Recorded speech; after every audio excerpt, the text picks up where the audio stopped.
Simple harmonic motion. तीन partition कीजिए। पहले में लिखिए पीरियडिक मोशन, दूसरे में लिखिए ऑसिलेटरी मोशन, तीसरे में लिखिए सिंपल हार्मोनिक मोशन। आइए तीन चीजें समझनी है हमें। पीरियडिक, ऑसिलेटरी, स्पेलिंग गलत हो सकती है, और SHM.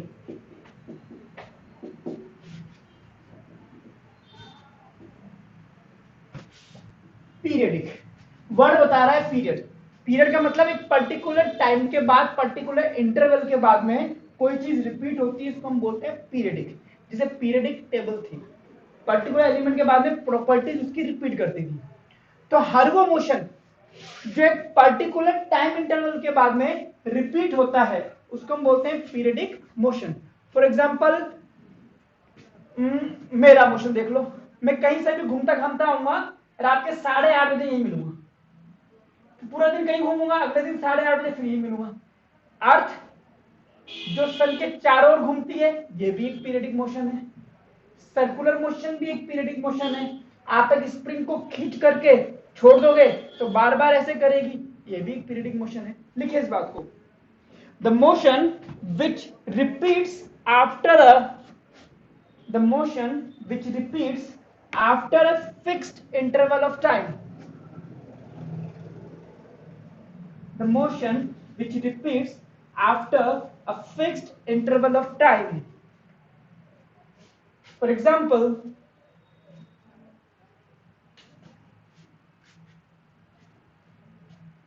all circular motion, all circular motion,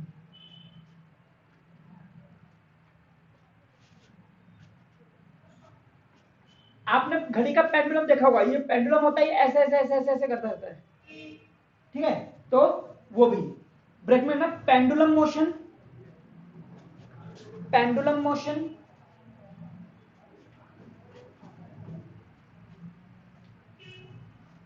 spring motion,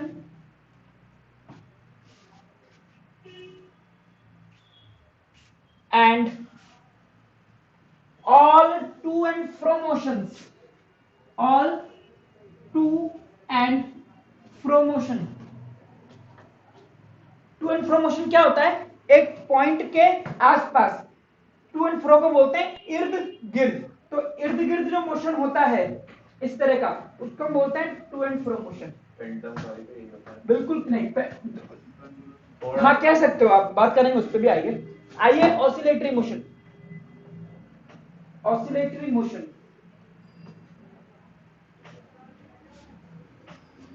देखिए, to and fro motion, to and fro motion about a certain point, about a certain point। अब इसमें एक पॉइंट फिक्स कर दिया कि इस पॉइंट के इर्द गिर्द वाला मोशन होगा। क्या सर्कुलर मोशन कह सकते हो? नहीं, circular motion is not a oscillatory motion. Clear? To and fro motion is a periodic motion, yes, but all periodic motions are not oscillatory, because only the periodic motion which is to and fro motion can be considered as oscillatory motion। Pendulum का motion भी आपका oscillatory motion ही होता है। देखिए इसमें दूसरा point, इसी में all periodic motions are not oscillatory motion, all periodic motions are not oscillatory motions, but all oscillatory motions are periodic in nature। For example, pendulum motion,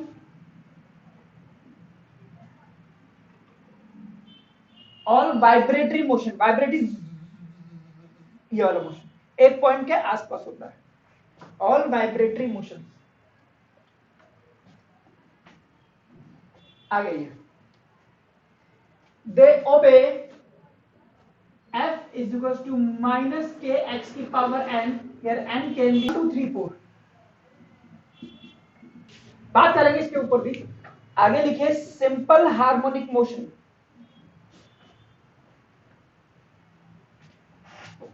All the periodic motions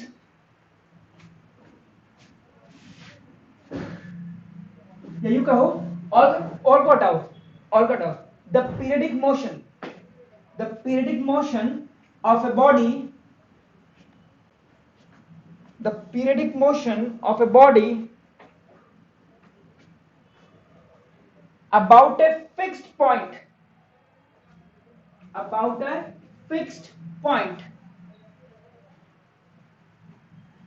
on a linear path,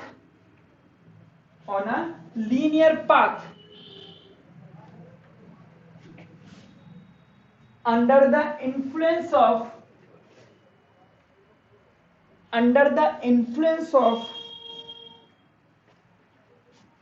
a restoring force,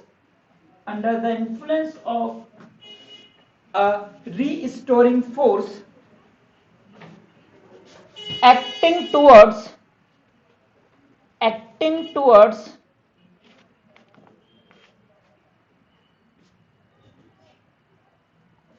a fixed position, a fixed point, and proportional to the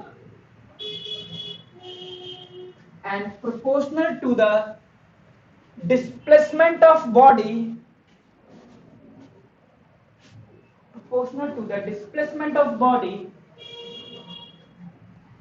from the fixed point,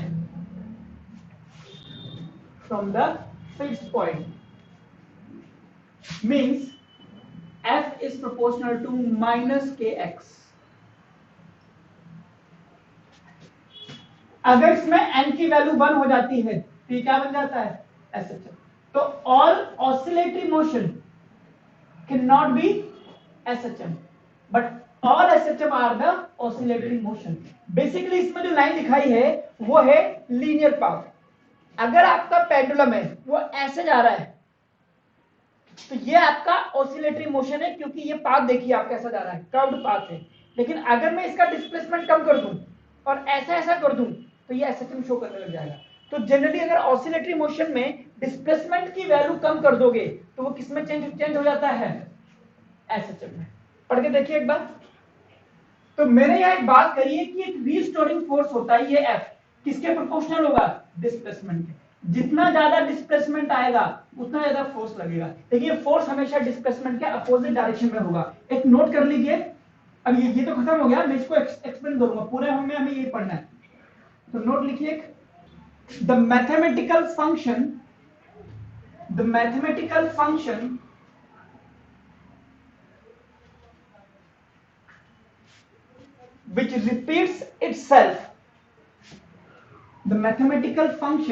which repeats itself, is called harmonic function.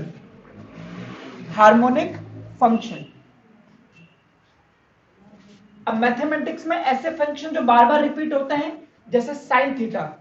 Sign 0 की value 0 1 0 1 0. हालांकि 0 से 1, 1 से 0, 0 से -1 और फिर 0, तो बार बार repeat कर रहा है अपने आप को. तो ये क्या है, पीरियडिक फंक्शन. ऐसे cos 0 1, cos 90 sorry cos 0 1, cos 90 0, फिर ये -1, फिर ये 0, फिर 1, रिपीट कर रहा है. तो साइन थीटा और cos थीटा ये वो मैथमेटिकल फंक्शन है जो बार बार रिपीट होते हैं. इसीलिए हम SHM को पढ़ने के लिए कोई इक्वेशन तो चाहिए हमें, तो हम साइन थीटा cos थीटा का ही यूज करते हैं. For example sine theta cos theta, harmonic functions. चलिए आइए बहुत ध्यान से समझना है, एक एक पॉइंट आना चाहिए समझ में. सपोज कीजिए कि यह आपकी एक स्प्रिंग है और यहां पर आपने बॉक्स को बांध रखा है. तो ये जहां पर है इस वक्त फोर्स क्या है, 0, और ये कहलाता है x इज इक्वल टू 0, क्योंकि ये कहलाती है आपकी mean position. Mean position is defined as the position where the restoring force and displacement is 0 and all the displacement are measured from the mean position. Distances यहां से नापनी है. अब मैं इसको खींच देता हूं. जैसे जैसे मैं इसको स्ट्रेच करूंगा, यहां देखिए, इसको 1 मीटर खींचूंगा तो 1 न्यूटन की ताकत लगानी पड़ेगी. फिर मैं इसको 1 मीटर और खींचूंगा तो मुझे 2 न्यूटन की ताकत लगानी पड़ेगी. और खींचूंगा तो और, यानी कि ये जो फोर्स है will be proportional to x. जितना ज्यादा खींचूंगा उतनी ज्यादा ताकत लगानी पड़ेगी. मैं किधर ताकत लगाऊंगा? उधर. स्प्रिंग किधर लगाएगी? इधर. तो फोर्स ऑफ स्प्रिंग किधर है? इधर. लेकिन डिस्प्लेसमेंट किधर है? इधर. That is why displacement, that is restoring force, is in opposite direction of the displacement. ठीक है, मैं इसको यहां तक ले आया. ये कहलाती है इसकी एक्सट्रीम पोजीशन. अब जैसे ही मैं इसको छोड़ूंगा, उसी मोमेंट पर जब छोड़ा है तो इस पर फोर्स क्या होगा? मैक्सिमम. क्योंकि x क्या है? मैक्सिमम. इसका डिस्प्लेसमेंट क्या है? मैक्सिमम. इस मैक्सिमम डिस्प्लेसमेंट को हम बोलते हैं एम्पलीट्यूड. क्लियर? जब फोर्स मैक्सिमम है तो इस पर लगने वाला एक्सीलरेशन मैक्सिमम है, लेकिन इसकी स्पीड क्या है? 0. जैसे जैसे ये इधर की तरफ आएगा, मीन पोजीशन से इसका डिस्प्लेसमेंट कम होता जाएगा. इस पे लगने वाला फोर्स कम होता जाएगा. फोर्स कम होता जाएगा, इधर से इधर आएगा तो डिस्प्लेसमेंट कम होता जाएगा, फोर्स कम होता जाएगा, एक्सीलरेशन कम हो जाएगा और स्पीड बढ़ती जाएगी. एक्सीलरेशन कम हो रहा है, इसका मतलब ये नहीं कि स्पीड कम हो रही है. एक्सीलरेशन कम हो रहा है, इसका क्या मतलब है? पहले एक्सीलरेशन था 10 मीटर पर सेकंड स्क्वायर का, यानी कि 1 सेकंड में 10 मीटर के हिसाब से स्पीड बढ़ती थी. बाद में एक्सीलरेशन हो गया 5 का. अभी भी स्पीड बढ़ रही है बट अब 5 से बढ़ रही है. तो अगर हम बोले कि पहले 10 का फिर 5 का, तो 1 सेकंड में 10 बढ़ गई, फिर अगले सेकंड में 5 बढ़ गई, तो टोटल मिला के कितनी हो गई? 15. फिर अगले 1 सेकंड में 20. तो स्पीड तो बढ़ेगी. ठीक है. और जैसे ये मीन पोजीशन पर पहुंच जाएगा,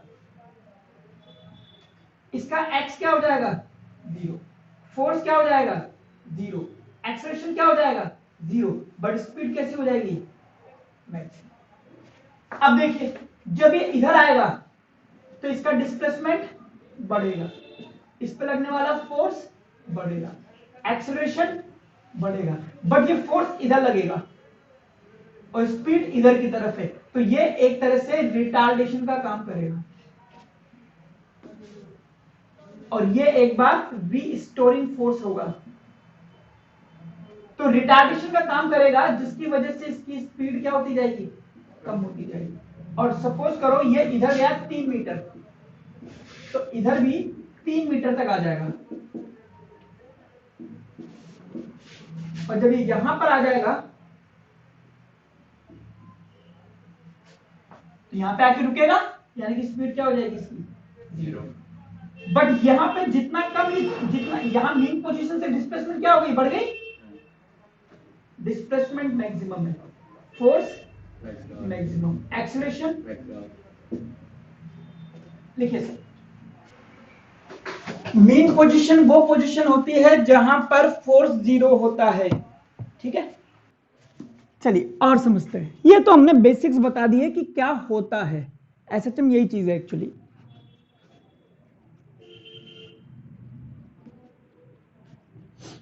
हेडिंग डालिए, circular motion and simple harmonic motion.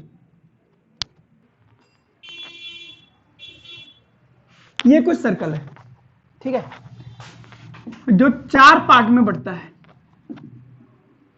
और मैं यहां से शुरू कर रहा हूं, सबका अपना अपना होता है. मैं यहां से शुरू कर रहा हूं, T इज इक्वल टू 0 पर ये यहां पे था पार्टिकल,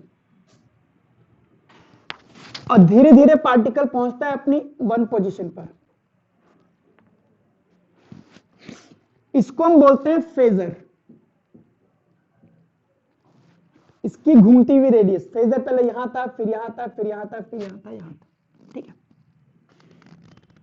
यह कहलाता है फेजर का हेड, और इस फेजर की प्रोजेक्शन आती है यहां पर। ये तो जैसे जैसे ये t इज इक्वल टू 0 से 1 पे जाएगा, फेजर का जो हेड का प्रोजेक्शन होगा वो जाएगा यहां पर, क्लियर। फिर ये जाएगा यहां पर, तो इसका प्रोजेक्शन आ जाएगा यहां पर। फिर जैसे ये 3 पे आ जाएगा, ये भी यहीं आ जाएगा।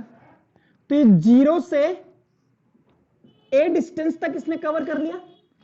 स्प्रिंग वाला भी ऐसे जाता था 0 से a, फिर यहां ये 4th पे फेजर यहां आ गया, तो ये फिर से अपनी उसी पोजीशन पर आ गया, बट ये इस बार वापस आ गया। फिर ये यहां आया, तो ये पहले कहां गया, 0 से 1, 1 डैश, 2 डैश, 3 वाली पोजीशन सेम है, 4 वाली 4 डैश, फिर यहां आ गया ये 5 डैश, तो वापस यहां आ गया। तो ये जो फेजर है, इसका जो इंप्रेशन है, अगर मैं उसकी बात करूं तो ये 0 से इधर गया, फिर इधर गया, और फिर अपनी मैक्सिमम पोजीशन पर आ गया, जिसको आप एम्पलीट्यूड कहते हो, क्लियर। फिर आप जब इधर आओगे, कहां तक गया, 1, 2 और 3 तक। जब वापस घूम करके आया है, तो 3, 4, 5 वापस इस पे आ गया।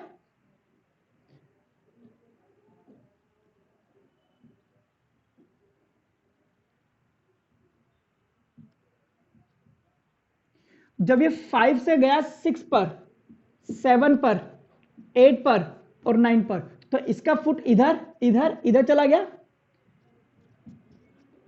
और 9 पर अपनी मैक्सिमम पोजीशन पर आ गया, जिसको आप कहते हो एम्पलीट्यूड। फिर ये घूम करके 10, 11, 12, फिर ये घूम करके इधर आ गया। तो अगर हम बात करें फेजर का प्रोजेक्शन, फेजर कैसा मोशन कर रहा है, सर्कुलर, बट उसका प्रोजेक्शन कैसा मोशन कर रहा है, एसएचएम। ये कैसा है, पीरियडिक मोशन, लेकिन ये क्या है, सिंपल हार्मोनिक मोशन। तो हम इसको समझ करके इसको भी समझ सकते हैं। फेजर सर्कुलर करता है, लेकिन उसका जो इंप्रेशन आता है, प्रोजेक्शन आता है, वो कैसा करता है, एसएचएम। पहले आप इसको बनाइए, और फिर इसी फेजर से हम एक एसएचएम की इक्वेशन निकालेंगे, और वो एसएचएम की इक्वेशन हम इस पे भी लगा सकते हैं, फिर उसी से हमारी मैथमेटिकल कैलकुलेशन चलेगी। बनाइए इसको। देख, इसमें कुछ भी नहीं है, सीधी सी बात यह है कि आप ये फेजर इधर था, तो यहां से एक्स एक्सिस पर परपेंडिकुलर डाल दे, तो ये मान ले कि इसका प्रोजेक्शन यहां हो गया। फिर जब ये यहां पहुंचा, तो इसका प्रोजेक्शन यहां हो गया। जब ये यहां पहुंचा, तो ये यहीं आ गया। जब ये यहां पहुंचा, तो इसका प्रोजेक्शन एक्स एक्सिस पर यह आ गया। फिर यहां पहुंचा, तो इसका प्रोजेक्शन एक्स एक्सिस पर इधर आ गया। तो पहले इसका प्रोजेक्शन इधर आ रहा था, अब प्रोजेक्शन वापस आ रहा है। जब ये यहां आ जाएगा, तो इसका प्रोजेक्शन यहां आ जाएगा, यानी कि यहां से इधर आ गया, फिर यहां आ गया, फिर यहां आ गया, तो ये फिर से वापस लौट गया। तो ये ऐसे घूम रहा है, और इसका प्रोजेक्शन 1 से 2, 2 से 3, 3 से 2, 1 ऐसे करके पूरा ऐसे घूम रहा है। तो ये एसएचएम शो कर रहा है, ये सर्कुलर मोशन शो कर रहा है। सिर्फ इसको रिलेट करेंगे बस, और कोई बड़ी बात नहीं है। आइए, अच्छा, अगर ये लेंथ a है, तो टोटल पाथ की लेंथ कितनी हो जाएगी, 2a। एसएचएम पाथ की लेंथ कितनी है, 2a, अगर ये a है ना। चलिए और समझते हैं। अभी तो हमने चित्रकारी सीखी है, अब इसको मैथ्स में कन्वर्ट करेंगे।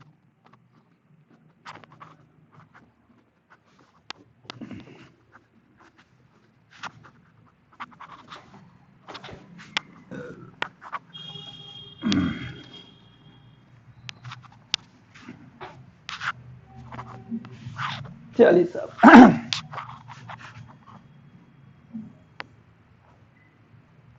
आपका फेजर फिर से।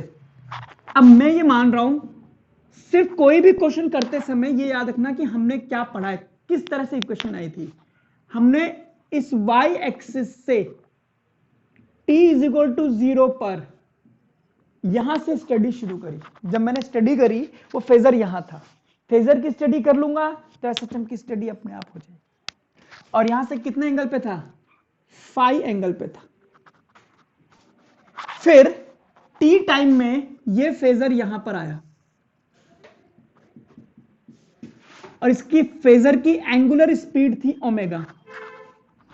एंगुलर स्पीड, इसका क्या मतलब होता है, एक सेकंड में कितना एंगल कवर करा। किसी की लीनियर स्पीड v है तो हम कह देंगे एक सेकंड में कितना मीटर जाएगा, v मीटर जाएगा। स्पीड क्या है, v मीटर पर सेकंड, तो एक सेकंड में v मीटर जाएगा। किसी की एंगुलर स्पीड है ओमेगा रेडियन पर सेकंड, तो एक सेकंड में कितना एंगल कवर करेगा, ओमेगा।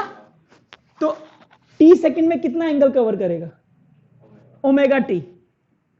एक सेकंड में कितना एंगल, ओमेगा। 2 सेकंड में 2 ओमेगा, तो t सेकंड में t ओमेगा, यानी कि ओमेगा टी। तो ये एंगल जो बना है ये हो गया omega T. Clear. Total angle कितना हो गया इसका, theta plus omega T. But SHM कौन कर रहा है इसमें, ये तो सर ऑसिलेटरी मोशन कर रहा है, ये इसका ये प्रोजेक्शन। पहले आप इतना डायग्राम बनाइए। ओके, अब बताइए क्या ये फेजर एसएचएम कर रहा है, नहीं। हमें क्या पढ़ना है, एसएचएम। एसएचएम कौन करता है, फेजर का प्रोजेक्शन। तो मैंने इसका प्रोजेक्शन लिया, टी टाइम पे वो यहां था, मैंने माना ये डिस्टेंस है x। क्लियर। तो ओवरऑल मैं इस ट्राइंगल की स्टडी कर रहा हूं, ये x, तो ये एंगल कितना है, थीटा प्लस ओमेगा टी। तो ये कितना हो गया, 90 minus theta plus omega T, 5 plus omega T. Clear. और ये पूरी डिस्टेंस कितनी है, a, इसकी रेडियस a क्या है, इसकी रेडियस। तो x कितना आ गया, a cos 90 minus 5 plus omega T आ गया। और cos 90 माइनस थीटा क्या होता है, साइन थीटा। ये हो गई मेरे पास x की इक्वेशन। अगर मैं मान लूं t इज इक्वल टू 0 पर, अभी इसके हिसाब से t इज इक्वल टू 0 पर मेरा पार्टिकल कहां था, यहां। भाई जहां भी मान लो, बट मैं ये मानता हूं कि t इज इक्वल टू 0 पर पार्टिकल यहां था। अगर t इज इक्वल टू 0 पर पार्टिकल यहां था तो फेजर कहां होगा, यहां पर। If at t is equal to 0 particle is at mean position, तो phi is equals to 0। तो ये हो जाएगा x is equals to a sin omega T. आराम से x क्या बता रहा है, किसकी डिस्टेंस बता रहा है, एसएचएम करने वाले पार्टिकल की डिस्टेंस बताता है x। कहां से, मीन पोजीशन। तो displacement of particle from mean position after T time. T time के बाद ही तो था यहां पे। ओके, ओमेगा टी क्या है, एंगल। कहां से, y एक्सिस से। ठीक है।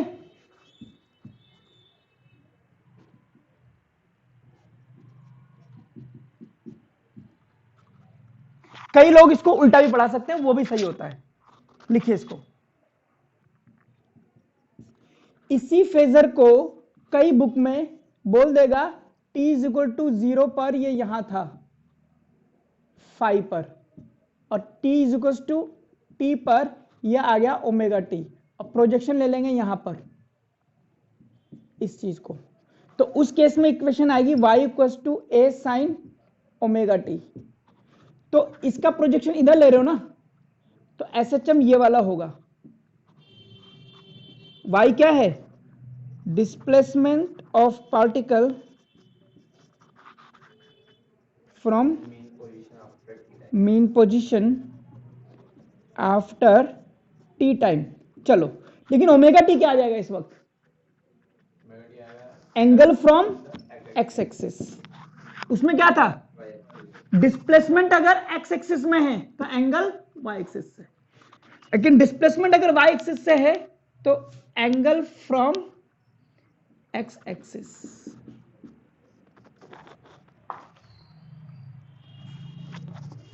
तो अलग अलग है, जैसा आपको लगे वैसा कर लेना।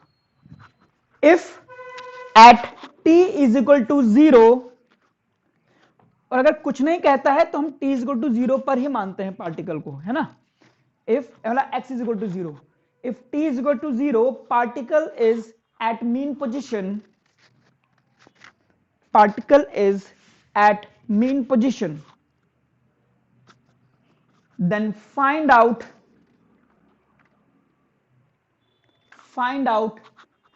the value of omega t, find out the value of omega t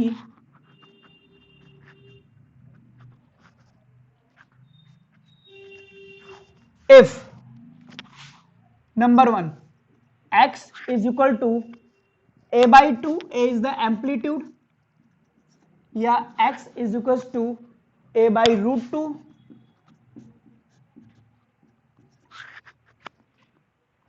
x is equals to minus a by 2,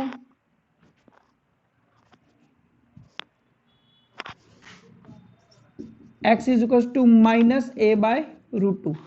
answer बताइए ओमेगा टी की वैल्यू क्या क्या होनी चाहिए।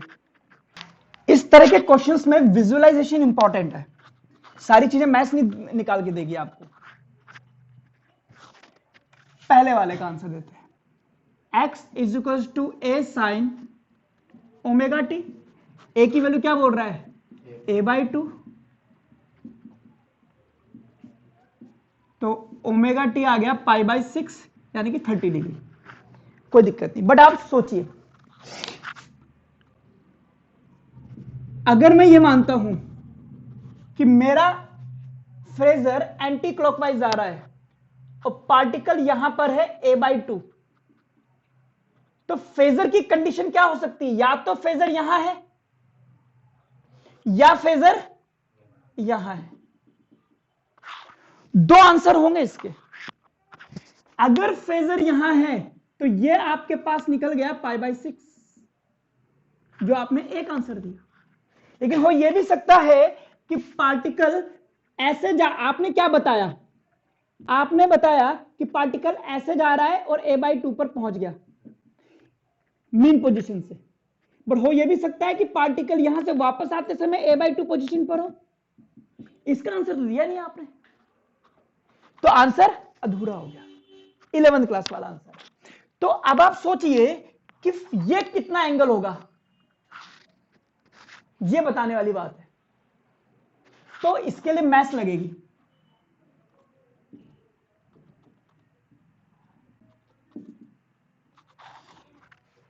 ये है पाई बाई 6 और ये 90, तो पाई बाई 6,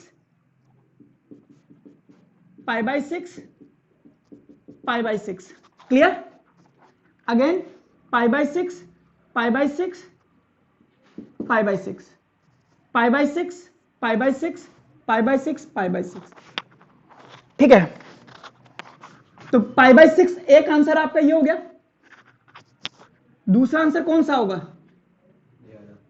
ये वाला, यानी कि यहां से पाई बाई 6 पर। तो वाई एक्सिस से कितना एंगल है? Pi by 6, 1 2 3 4 5। तो दूसरा आंसर होगा 5 पाई बाई 6। एक पोजीशन ये वाली और एक पोजीशन ये वाली, और इन दोनों ही पोजीशन पर पार्टिकल कहां मिलेगा आपको? यहां पर। तो पाई बाई 6 और ये पूरा नापोगे, अच्छा थोड़ा सा इतना भी दिमाग लगाना, सुनना, ये जो π/6 आया है ना, ये कहां से आया है? y एक्सिस से। तो y एक्सिस से π/6 बना लीजिए, आप कुछ मत कीजिए, एक ये π/6 और एक ये π/6। अब ये अपने आप निकल करके आ जाएगा कि ये एंगल पूरा का पूरा 5π/6 है। बनाइए इसको। तो ये है आपके पास a और इधर क्या आएगा -a, और जो एंगल π/6 निकला है ये कहां से निकला? वर्टिकल से। तो वर्टिकल से π/6 ये हो गया, और वर्टिकल से π/6 ये हो गया, खत्म। अपने आप आपको पता लग जाएगा ये किस कंडीशन में भाग रहा है। ये थोड़ी सी मैस लगा देना कि अगर ये π/6 है तो ये वाला एंगल निकाल देना, बस निकाल दोगे ना। ये 30 है, ये 30 है, 60 हो गया, पूरा कितना है 180। अगर ये 30 है, ये 30 है, 60 ये हो गया, तो ये कितना आ गया 180 में 60 हटा दो, कितना बचता है 140, सॉरी 120। तो 120 और 30 कितना हो गया 150, यानी कि 5π/6। इजी तरीका बता रहा हूं इसको करने का। आइए अब थोड़ा सा दिमाग लगा करके सेकंड का भी आंसर दीजिए फिर से। कितना अब आया ना आंसर? π/4 एंड कितना 3π/4 है ना। हाँ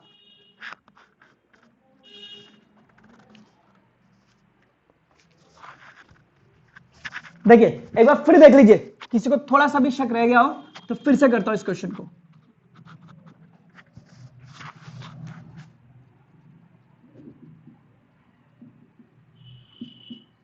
इसको आप बोलोगे a/√2। लेकिन मैं क्या कह रहा हूं, मैंने खुद बोला 11 में मेरा एक चैप्टर कमजोर रह गया था, लेकिन आपको बिल्कुल नहीं लगेगा क्योंकि मैंने इसमें मेहनत बहुत कर ली। तो लर्निंग ये है कि जो चैप्टर आपको टफ लगता है ना उसकी जड़ें खोद दो, और वो आपका स्ट्रॉन्गेस्ट चैप्टर बन जाएगा। इसलिए आज की डेट में मेरा स्ट्रॉन्गेस्ट यही रहता है। तो अपनी ताकत पे अगर कमजोरी पे ज्यादा काम करोगे ना तो हो भी जाएगा। तो यहां पे आ गया आपके पास sin ω/t हो गया 1/√2। तो ω/t क्या हो गया 45 डिग्री। बट आंसर ये भी है π/4। कहां से π/4?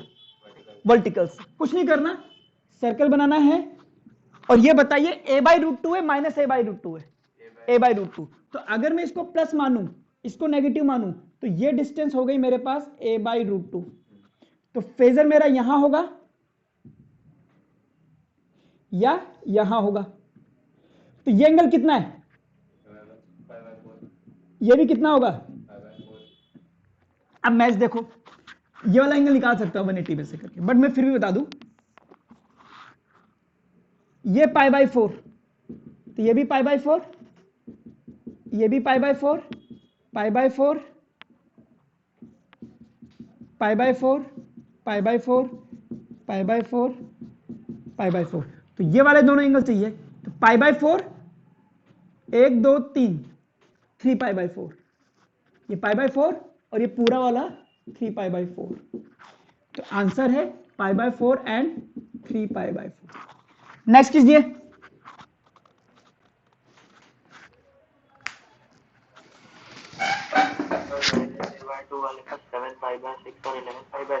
एग्जैक्टली। आइए थर्ड, अब कितना है -a/2। अब यहां से इसका मतलब यह हो गया कि sin ω/t की वैल्यू कितनी आनी चाहिए -1/2। साइन नेगेटिव कहां होता है? फर्स्ट क्वाड्रेंट में तो पॉजिटिव, थर्ड और हाँ। तो sin ω/t -π/2 कब होता है? अब आपकी मैथ निकालो इसमें थोड़ा सा। आइए सुनिए, अगर आपकी मैथ साथ नहीं देती है तो मैं इसको करने का एक तरीका बता सकता हूं। जैसे क्योंकि मैं बायोलॉजी वाला हूं ना, तो हमें तो चाहिए भाई, इतने तो मैथ हमें नहीं आती जितनी हीरो ने लगा दी हमारे। तो मैं क्या कर रहा हूं, मेरा भाड़ में जाए माइनस, मैं सिर्फ ओमेगा टी की वैल्यू निकालता हूं, अगर माइनस नहीं है तो कितना आता है? π/6। बट मुझे मेरे दिमाग में ये भी है कि पार्टिकल मुझे कहां मिलेगा? यहां पे मिलेगा, ये है -a/2। कितना एंगल आया? कहां से? यहां बना दो π/6, खत्म। तो यहां भी क्या आ गया? π/6। एंगल कहां से नापना है? ऐसा नापोगे कि वैसा नापोगे? एंगल तो वैसे ही नापना है। तो ये कितना हो गया? पाई। तो पाई प्लस π/6 कितना आ गया? 7 π/6 इज योर आंसर। एक तो 7 π/6 और एक ये वाला भी है, ये पूरा यहां से यहां तक। तो 2 पाई का एंगल होता है, उसमें से π/6 माइनस कर दो।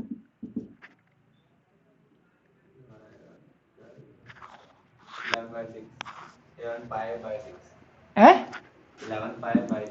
11 π/6। ये दोनों आंसर है आपके। मैं समझ आई मेरी वाली? बस माइनस माइनस मत देखो, सीधे माइनस हटाओ, फेजर से फेजर पे आओ। बाकी जिसको मैथ्स आती है वो फिर हीरो है ही सही, हम गरीब लोग हैं। इसी बात पे फोर्थ भी निकालो। अब इस बात गलत मत बताना बस, चाहे बायोलॉजी वाले हो चाहे मैथ्स वाले हो। हाँ 5 π/4 और 7 π/4 कैसे निकालेंगे? इसका माइनस हटा देंगे, माइनस दिमाग में रखेंगे। जब इसका माइनस हटाऊंगा तो आंसर कितना आ जाएगा? π/4। बट इसकी पोजीशन अब लोकेट करूंगा, ये होगा इधर कहीं। और ये π/4 कहां से? y एक्सिस नाप दो। और ये वाला भी होगा। एंगल कितना बताओगे? यहां से पूरा ये तो पाई प्लस π/4, 5 π/4। ये आंसर नहीं होगा ध्यान में। और फिर 2 पाई में से π/4 माइनस कर दो, कितना आएगा? 7 ही आ रहा है ना। चलिए हाँ, तो ये था मेरी आज की पहली क्लास।